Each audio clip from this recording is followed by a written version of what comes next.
Parce que c'est l'actualité politique française du moment, évoquant le mouvement de contestation qui mobilise le monde agricole. Hier, le Premier ministre Gabriel Attal a fait de nouvelles annonces pour tenter d'apaiser le climat avec les agriculteurs. Mais plus que des paroles, ces derniers attendent maintenant des actions concrètes de la part du gouvernement. Pour faire entendre leurs revendications, ce matin, les agriculteurs du Pays de Bitche et alentour organisent un barrage filtrant au rond-point de Veulflin-les-Sarreguemines.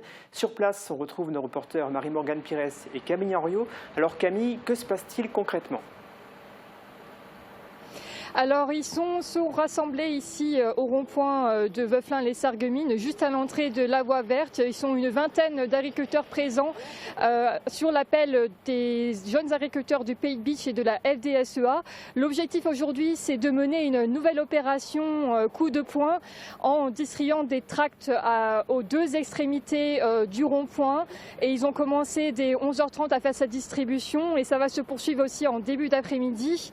C'est un rappel aussi sur leurs principales revendications. Ici, juste à côté de moi, vous voyez le tract distribué notamment par la FDSEA. Il y en a un autre aussi pour les jeunes agriculteurs du Pays de Bitche qui rappelle l'ensemble de leurs revendications et pour faire alerter sur leur situation de manière générale. Ils sont arrivés, comme dit, ce matin. Ça va se poursuivre tout au long en début d'après-midi. Et on a justement un agriculteur à côté de nous qui va nous expliquer un petit peu plus comment cette opération-là s'est organisée. C'est Alexandre Kirsch, donc le président des jeunes agriculteurs du Pays de Bitche. Bonjour. Bonjour. Merci de nous accorder cette interview pour Mosaïque Cristal. Quel est l'objectif de votre mobilisation aujourd'hui? Donc aujourd'hui l'objectif c'est de faire une manifestation positive. Donc le but c'était donc de bloquer les 4 entrées du rond-point. Donc le but c'est vraiment de distribuer des tracts aux gens pour aussi leur parler un peu du métier et vraiment faire une action positive, pas toujours avec du fumier, avec des pneus, bloquer les routes, bloquer les autoroutes, bloquer les ronds-points. Là vraiment on a fait juste des petits barrages filtrants, ils sont à peine bloqués quelques secondes. Et donc voilà, le but c'est encore aussi de soutenir nos paysans mosellans qui sont partis à Paris, de leur montrer qu'ici on continue aussi à agir. Donc une nouvelle mobilisation ici au niveau local aujourd'hui et qui va se poursuivre en début d'après-midi. Comment ça s'organise finalement tout ça aujourd'hui? J'ai entendu dire qu'il y avait aussi des contrôles de certains camions pour vérifier l'origine des produits, c'est ça? Eh ben, par exemple, l'organisation d'aujourd'hui, donc on se met en relation donc avec le président de la FDSEA, M. Barléon. Donc là, il faut mobiliser un maximum de personnes, tout en ménageant aussi l'effectif, parce que la semaine, elle est longue. Elle a été longue la semaine précédente. Il faut faire attention à la gestion d'effectifs. On a encore notre métier à côté, on a notre vie aussi. Et la deuxième question, c'était, ah oui, pour les camions, on pensait aujourd'hui encore bloquer quelques camions réfrigérés. Mais bon, là, ça n'a pas l'air d'être le bon timing. Mais la semaine dernière, on en a donc bloqué un sur Frémin, donc avec un camion réfrigéré qui venait avec des œufs. Donc, faut savoir que ce sont des œufs ukrainiens, donc complètement importés en France. L'étiquette, tout écrit en français, avec écrit clairement dessus non respect des normes CE. Donc ça veut dire que ça ne respecte pas les normes européennes et c'est vendu chez nous en France. Donc nous, les agriculteurs français, on doit rivaliser avec une agriculture qui ne respecte pas les mêmes cahiers des charges que nous. Eux, leur coût de production, ça doit être quelques centimes, alors que nous, ça s'élève à 20 ou 30 centimes. Eux, ça doit être peut-être 10 centimes, 3 fois moins. Vous vous mobilisez aujourd'hui alors qu'il y a eu hier même des nouvelles annonces faites par le Premier ministre Gabriel Attal. Il a annoncé notamment s'être engagé pour le versement des aides financières donc de la PAC, les aides financières attribuées par l'Union européenne d'ici le 15 mars prochain.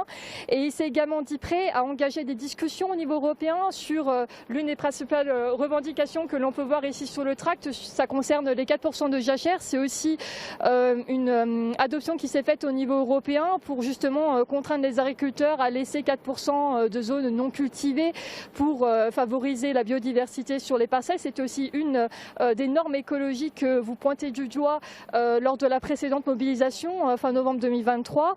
Comment vous accueillez-vous ces nouvelles mesures, le fait que voilà, il souhaite reparler de tout ça au niveau européen? C'est un petit pas, mais le problème c'est que le gouvernement, et j'aime pas dire ça comme ça, mais le gouvernement est quand même assez hors sol.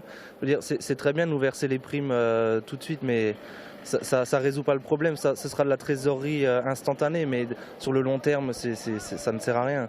Les primes qu'on aurait dû quand même toucher au 15 octobre, on va les toucher maintenant. Ça va aider sur l'instant T, mais ça va pas aider sur la durée. C'est pas ça qui peut nous aider. Après, pour les 4% de jachère, ce qui est incompréhensible, c'est que les 4% que l'agriculture française ne produira pas, elle va être importée d'autres pays. Et on aura encore une concurrence complètement défavorable, quoi.